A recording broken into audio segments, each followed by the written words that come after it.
खुलुमबाय नोंथांमोनखौ बयखौ बरायबाय। दिनै 3 जानुवारि 2022 बारायजाया मंगलबार। फैदो दिननि खौरांफोरखौ बेखेवनोसै।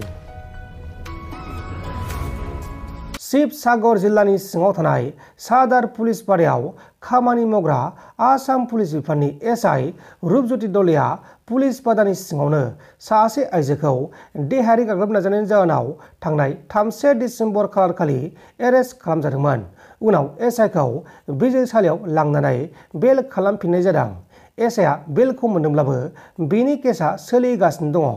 रिपर्टनि बायदिब्ला आइजोआ गुबुन जाथायनि सायाव पुलिसजों पुलिस बादायाव सोंथि खालामजानो थाखाय लेंहरजानायाव बे जाथाया जादोंमोन। सनितपुर जिल्लानि सिङाव थानाय राङापारा ओनसोलनि थागिबि 24 बोसोर बैसोनि इरिमिल मुर्मु मुंनि सासे आइजोखौ आदाबारि ओनसोलनि गंसे रेस्टुरेन्टआव उन्दुबाय थानाय समावनो थैना थानायाव बोखांनो हादों। उनाव आइजोनि गोथै सहखौ बोखांनानै गुवाहाटी मेडिकेल कलेज एन्ड हस्पिटालाव पस्टमर्टेम खालामनो थाखाय दैथायहरनाय जादों। इरिमिल मुर्मुआ मा रेस्टुरेन्टआव खामानि मावोमोन आरो बेहायनो सानफ्रामबो उन्दुबाय थायोमोन। नाथाय मुर्मुआ माबोरै थैखो, ना सोरबासो बुथारखो, ना हारसिंसो थैखो बेखौ दासिमाव रोखा खालामथ'नाय जायाखै। उत्तर प्रदेश रायजोनि महोबायाव सासे गोरबोआव गथ' गोनां आइजोखौ सानै दुथां सुबुंफोरा गुलि गावदों।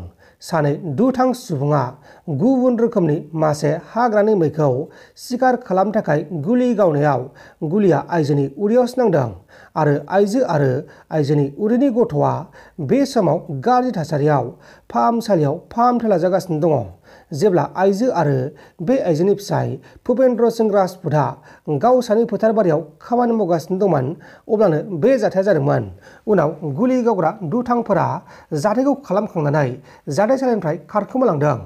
गुलि गावजानाय आइजोनि मुङा जाबाय बन्दना 30 बोसोर बैसोनि। दा बे जाथायनि गुबै दायनिगिरिफोरखौ उत्तर प्रदेश पुलिसआ नागिरगासिनो दङ। पान्जाब रायजोनि चिफ मिनिस्टार भगवान मान बिथांनि न' साखाथियाव चन्डीगढ़आव बमा बोखांनो हादों। उनाव स्पटआव बमा डिसप'जल हान्जाया थांनानै बमाखौ डिसकानेक्ट खालामनाय जादों आरो बे बमाखौ फांसे थाइजौ दंफांनि साखाथियाव दोननाय जादोंमोन। थांनाय हराव आसामनि वेस्ट कार्बि आंलं जिल्लायाव 3.2 खारथायनि गिथाव बाथाव बांग्रिं मावदोंमोन आरो बे बांग्रिंआ थांनाय 1 जानुवारि खालारखालिनि हरनि 11:29 रिंगायाव मावदोंमोन होननानै नेशनेल सेन्टार फर सिस्म'लजि बिफाना फोसावदों। नाथाय बे बांग्रिं मावनाय जाथायाव रावबो जोखोम जायाखै आरो जेबो खहा जायाखै। मोनसे गिख्रंथाव लामानि जाब्रबथाय जादों। बे गिख्रंथाव लामानि जाब्रबथायाव 3 सेंग्राफोरा जायगायावनो जिउ गोमादों। आसामनि काछार जिल्लायाव गिख्रंथाव लामानि जाब्रबथाय जानानै 3 सेंग्राफोरा जिउ गोमादों। 3 सेंग्राफोरा बाइकजों थांबाय थानाय समावनो लामा ससेयाव लामानि फांसे दंफाङाव सौग्रावनानै बे जाथाया जादों। थैनाय 3 सेंग्राफोरनि मुङा जाबाय अक्षय बिश्वास 26 बोसोर बैसोनि, सपन दास 27 बोसोर बैसोनि आरो किसान गुरुं 28 बोसोर बैसोनि। जम्मु एन्ड काश्मीरनि राजौरी जिल्लानि सिङाव थानाय डांगरी ओनसोलाव उदखारिफोरनि गिथाव बाथाव गुलि गावग्रोनाय जाथायाव 4 सुबुङा अबथिरायै जिउ गोमादों आरो गुबुन 7 सुबुङा गोब्राब जोखोम जादों। थैनाय 4 सुबुंनि मुङा जाबाय सतीश 45 बोसोर बैसोनि, दीपक 23 बोसोर बैसोनि आरो प्रीतम 56 बोसोर बैसोनि। गुबुन सासे थैनाय सुबुंनि मुंखौ खौरां मख'नाय जायाखै। बे समाव जोखोम जानायफोरखौ फाहामसालियाव फाहामथाय होनानै जाथायनि सायाव नायबिजिरगासिनो दङ।